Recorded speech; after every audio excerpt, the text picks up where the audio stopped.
আল্লাহ যেমন রেখেছেন আলহামদুলিল্লাহ আলহামদুলিল্লাহ আলহামদুলিল্লাহ। নিজেকে গরিব অসহায় কখনোই বলবো না। হ্যাঁ, আমরা মধ্যবিত্ত। আমি ঠিক যেমন তেমনটাই আপনাদের সামনে উপস্থাপন করি, আর এটা আমার নিজস্ব কন্টেন্ট। আমি এখানে বাবার বাড়িও শো করি না, শ্বশুর বাড়িও শো করি না। আলহামদুলিল্লাহ আমার স্বামীর যা কিছু আছে, আমার নিজের সংসারে আমি যা কিছুই করি, খাওয়া দাওয়া করি, এগুলোই আপনাদের সাথে শেয়ার করি। হ্যালো এভরিওয়ান, আসসালামু আলাইকুম। কেমন আছেন সবাই? আশা করি ভালো আছেন। আলহামদুলিল্লাহ আমিও ভালো আছি, আপনাদের দোয়া ও আল্লাহ পাকের অশেষ রহমতে। আল্লাহর দরবারে হাজার শুকরিয়া, তিনি আমাকে অনেক ভালো রেখেছেন আলহামদুলিল্লাহ। অনেকেই আছে আমার থেকেও খারাপ অবস্থায় আছে। একটা কথা সব সময় মনে রাখবেন, এই পৃথিবীতে সেই সবচেয়ে সুখী ব্যক্তি আল্লাহ পাক যা দিয়েছেন তাই নিয়ে শুকরিয়া আদায় করে আলহামদুলিল্লাহ। আমি মনে করি আমার জীবন থেকে যা চলে গিয়েছে তা আমার কখনো ছিলই না, আর আল্লাহ পাক যদি চাই সেগুলো আবার ফিরে আসবে। আমার জীবন থেকে সব থেকে বড় সম্পদ হারিয়ে গিয়েছে, তার জন্য আমি দুঃখ করি না, কারণ আমি বিশ্বাস করি হয়তো এটাই আমার জন্য উত্তম ছিল।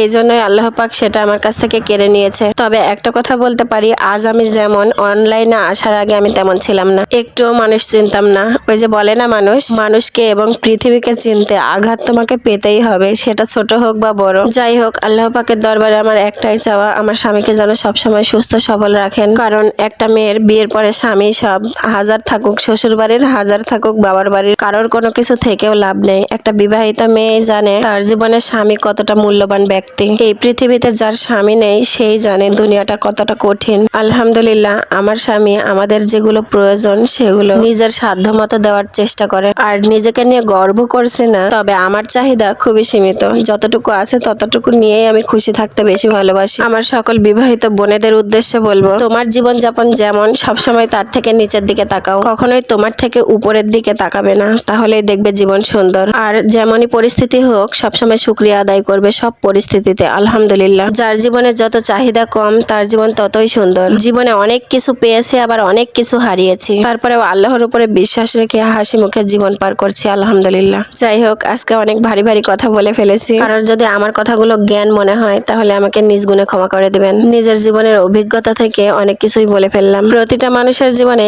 এমন কিছু কষ্ট থাকে, এমন কিছু কথা থাকে, সেগুলো বলতে লাগলে রাত দিন এক হয়ে যাবে, তবুও কথা বলা শেষ হবে না। আর সব থেকে মজার ব্যাপার হলো সবাই আপনার সেই কথাগুলো নিয়ে মজা নেবে, তাই বেশি কথা না বলাই ভালো। এই তো বেগুন ভাজা কমপ্লিট, আর আমার বাচ্চারা স্কুলের জন্য রেডি হচ্ছে। আজকের ভিডিওতে রান্না বান্নার কিছু কথা বলতেই পারলাম না। যাই হোক, এটা রমজানের ভিডিও না, রমজানের অনেক আগের ভিডিও। আমি সকালবেলাতেই খিচুড়ি, আলু ভর্তা, বেগুন ভাজা আর টমেটো ভর্তা এগুলো দিয়ে বাচ্চাদের খাইয়ে স্কুলে পাঠিয়ে দেবো। আর আমার বাচ্চারা খিচুড়ি আর বেগুন ভাজা খুবই বেশি ভালোবাসে, এজন্য টিফিনেও নিয়ে যাবে বললো, তাই জন্য ওদেরকে টিফিনও রেডি করে দিলাম। এর মধ্যে স্কুলের গাড়িও চলে এসেছে, এজন্য ওরা তাড়াহুড়ো করে চলে গেল, আর কিছু শেয়ার করতে পারলাম না। তো আজকের ভিডিও কেমন লাগলো সবাই কমেন্ট করে জানাবেন। ভালো লাগলে লাইক কমেন্ট শেয়ার দিয়ে পাশে থাকবেন। আল্লাহ হাফেজ সবাইকে।